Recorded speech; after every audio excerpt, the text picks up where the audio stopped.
Welcome everyone. In this video, I am going to discuss about diasporic literature.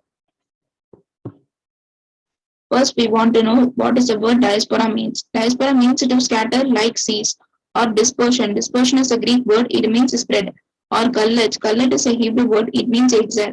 And in the study of cultural movements, it refers to a loss of homeland, a shifting of population from one locale to another. Originated of the word diaspora. The diaspora has originated from the Greek word dia, it means through, and spelling meaning is scatter or sow.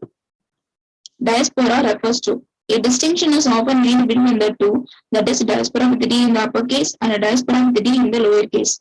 The former stands for dislocation of Jews, and the latter stands for cross-cultural displacement in a very general sense. What is diaspora? Diaspora is a global phenomenon. It denotes the communities of displaced or relocated people who move from their homelands to new lands for social, political, or economic reasons. Concept of diaspora. A group of people who live outside the area in which they had lived for a long time or in which their ancestors lived. Diasporic theory. Diasporic theory with its various features has influenced the literature of every language of the world. This literature is widely known as expatriate or diasporic literature. Indian diaspora. Indian diaspora consists of the Indians and their descendants who migrated from India to foreign lands. All such Indians who have been living outside India constitute the Indian diaspora.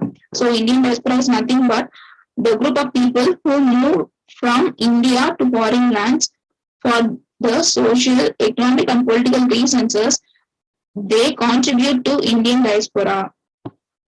Indian diaspora is the largest diaspora. India has the largest diaspora population in the world with 18 million people from the country living outside their homeland in 2020, according to a report by the United Nations, which says UAE, the US, Saudi Arabia host the largest number of migrants from India. There is a difference between old diaspora and new diaspora. The old diaspora consisted mainly of indentured laborers. Indentured laborers is nothing but a group of people who moved to foreign lands to work there. They must sign the agreement for the company. They may work for 3 to 4 years.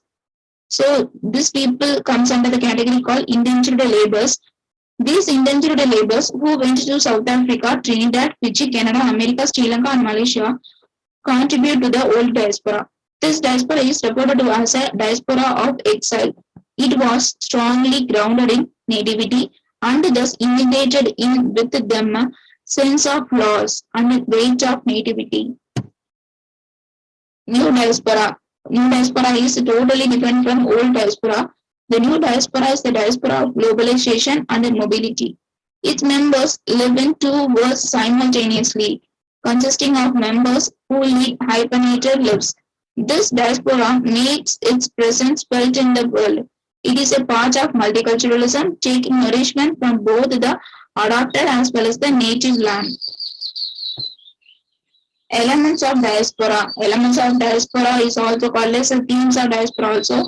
First one is alienation, second one is rootlessness, third one is displacement, fourth one is nostalgia, fifth one is identity crisis, sixth one is assimilation.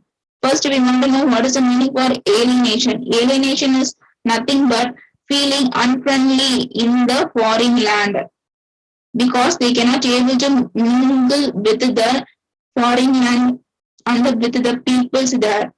Rootlessness. Rootlessness is nothing but loss of nativity in the foreign land.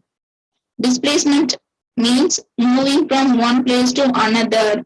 Nostalgia is remembering the past life in the native land and longing for that life is called as nostalgia. Identity crisis is loss of identity in the foreign land. Assimilation is a group of people who can able to observe the domination of the society. Diasporic Indian writing in English. The diasporic Indian writing in English covers every continent and part of the world.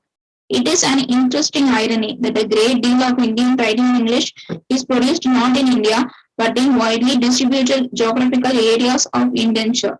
That is Indian in the South Pacific, the Caribbean, South Africa, Mauritius, and the contemporary Indian diaspora in the USA, the UK, Canada, and Australia. Diasporic Indian writers in English. Some of the most prominent Indian writers in English belong to the diaspora, like V.S. Nepal, Salman Rushdie, Amitav Ghosh, Jhumpal Nagari, and Shashi Tharoor are diaspora writers. Vikram Sheth and Rohindra Mistry become creative after they begin to live abroad.